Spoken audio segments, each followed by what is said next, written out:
तो यहाँ पर चैतन्य महाप्रभु सार्वभौम भट्टाचार्य को जो समझा रहे हैं, तो वो मायावादी व्याख्या कर रहे हैं वेदांत सूत्र की।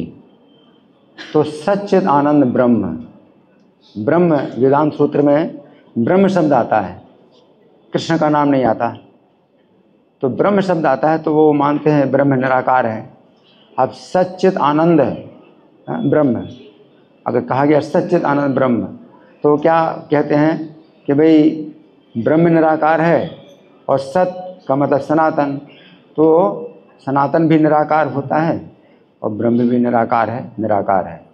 और चित का मतलब ज्ञान, तो ब्रह्म निराकार है और ज्ञान ब्रह्म है, ज्ञान भी निराकार होता है, हाँ निराकार है। आनंद, तो ब्रह्म निराकार है, आनंद भी निराकार होता है। तो सच्चिदानंद ब्रह्म निराकार है सब कुछ। तो प्रभुपाद क्या कह रहे हैं कि सच्चित आनंद है, ये तीनों ब्रह्म की शक्तियाँ हैं। तो सत का मतलब है कि उनकी जो है, सत का मतलब है संधिनी शक्ति। तो ये सच्चित आनंद जो है ये ब्रह्म नहीं है, बल्कि सच्चित आनंद जो है ब्रह्म की शक्तियाँ हैं। तो सत का मतलब है संधिनी शक्ति और चित्त का मतलब है संवित शक्ति और आनंद का मतलब आह्लादनीय शक्ति। तो मतलब ब्रह्म जो है साकार है और उसकी तीन शक्तियाँ हैं। तो इस प्रकार से चैतन्य महाप्रभु समझा रहे हैं। उसी प्रकार से रामानुजाचार्य के जो गुरु थे यादव प्रकाश, तो यादव प्रकाश ने उपनिषद का एक मंत्र बोला कि सत्यम ज्ञानम अनंतम ब्रह्म। तो शंकराचार्य की अनुसार, मायावाद के अनुसार ब्रह्म निराकार है, सत्यम, तो ब्रह्म सत्यम है, तो सत्य भी निराकार होता है, ब्रह्म निराकार है, सत्य भी निराकार है, तो ब्रह्म सत्यम। और सत्यम ज्ञानम, ब्रह्म निराकार है, ज्ञान भी निराकार होता है, तो ब्रह्म ज्ञान है, निराकार है। आनंद, सत्यम ज्ञानम अनंतम, अनंत, अनंत भी ब्रह्म निराकार है, अनंत है, ठीक है, अनंत निराकार। इस प्रकार से रामानुजाचार्य जो है उसका अर्थ बताते हैं कि सत्यम ज्ञानम अनंतम, ये ब्रह्म साकार है, हाँ, और ये सत्यम उसका एक गुण है।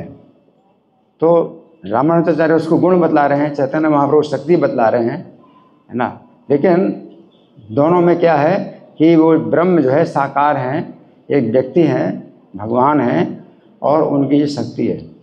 तो उन्होंने बताया कि सत्यम ये जो है ये ब्रह्म नहीं है, बल्कि ब्रह्म का एक गुण है सत्यम, कि उसमें सत्य का गुण है। और दूसरा है सत्यम ज्ञानम, और जो ज्ञान है तो ब्रह्म जो है ये ज्ञान नहीं है, बल्कि ज्ञान उनका एक गुण है, जो ज्ञान उनके पास है ना। और सत्यम ज्ञानम अनंतम, अनंतम और अनंत, तो वह ब्रह्म का एक गुण है कि वो अनंत है। इस प्रकार से रामानुजाचार्य ने विशिष्टाद्वैत की स्थापना की और चैतन्य महाप्रभु अचिंत्य भेदाभेद तत्व की स्थापना करते हैं।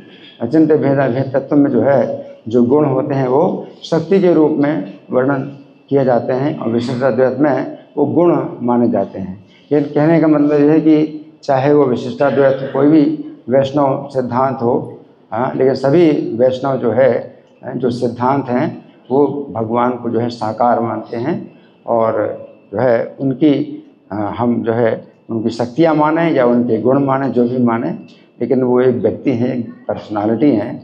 तो रामानुजाचार्य की जो व्याख्या थी वो जो है यादव प्रकाश को अच्छी नहीं लगी। यादव प्रकाश ने कहा तुम शंकराचार्य से ज़्यादा बड़े लगते हो, तो तुम छोड़ दो, तो तुम हमारे स्कूल से निकल जाओ, बाहर निकल जाओ। इस प्रकार से रामानुजाचार्य को स्कूल से बाहर निकाल दिया। और यहाँ पर चैतन्य महाप्रभु और सार्वभौम भट्टाचार्य का भी उसी प्रकार का संबंध है कि सार्वभौम भट्टाचार्य गुरु के रूप में हैं, चैतन्य महाप्रभु शिष्य के रूप में हैं।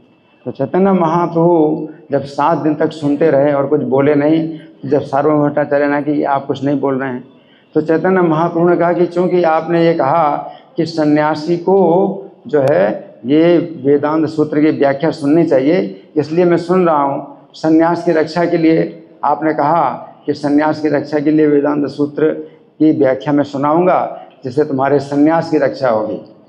तो सार्वभौम भट्टाचार्य की चिंता थी कि ये जो है युवा अवस्था, 24 साल की युवा अवस्था है, तो सन्यास कैसे जो है निभा पाएंगे। तो मैं आपको वेदांत सूत्र की व्याख्या सुनाऊंगा, इससे आपकी सन्यास की रक्षा होगी। तो चैतन्य महाप्रभु ने मतलब उनको बड़े आदर पूर्वक उनको स्वीकार किया, उनकी सेवा की भावना।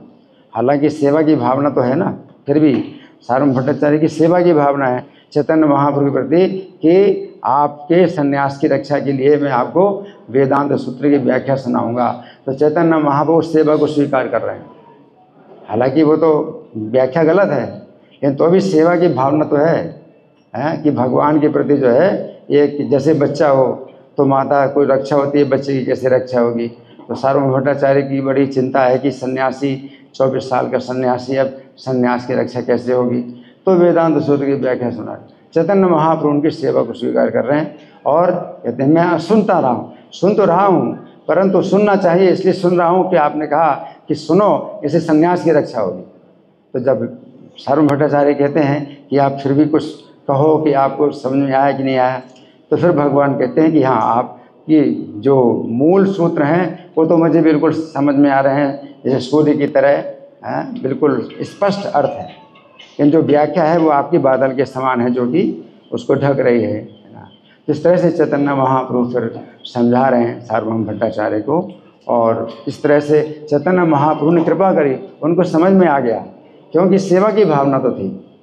तो किसी भी प्रकार से भी हो, अगर भगवान के प्रति किसी की सेवा की भावना होती है तो वो भगवान उसकी सेवा की भावना से प्रसन्न हो जाते हैं। सार्वभौम भट्टाचार्य की जो है सेवा की भावना थी कि सन्यासी है, मैं गृहस्थ हूँ, आप सन्यासी, मैं गृहस्थ हूँ, तो मैं आपका सेवक हूँ, मैं 24 घंटे का आपका सेवक हूँ, और सेवा की भावना से ही सुना रहे हैं, है ना।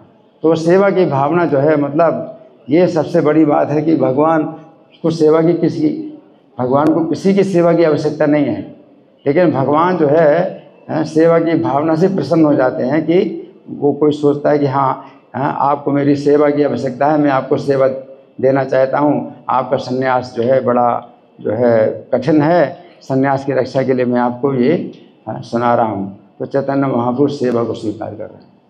तो भगवान जो है सेवा की भावना से जो है प्रसन्न हो जाते हैं, है ना। यहाँ पर विशेष बात है सार्वभौम भट्टाचार्य की प्रति। हरे कृष्ण।